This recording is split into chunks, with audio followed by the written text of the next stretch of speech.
உண்மையை சொல்லி நன்மையை செய்தால் உலகம் உன்னிடம் மயங்கும். நிலை உயரும் போது பணிவு கொண்டால் உயிர்கள் உன்னை வணங்கும்.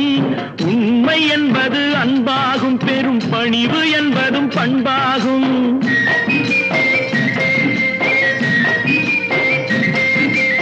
உண்மை என்பது அன்பாகும், பெரும் பணிவு என்பது பண்பாகும். இந்த 4 கட்டளை அறிந்த மனதில் எல்லா நன்மையும் உண்டாகும், எல்லா நன்மையும் உண்டாகும். 6 மனமே 6, அந்த ஆண்டவன் கட்டளை 6. 6 மனமே 6, அந்த ஆண்டவன் கட்டளை 6.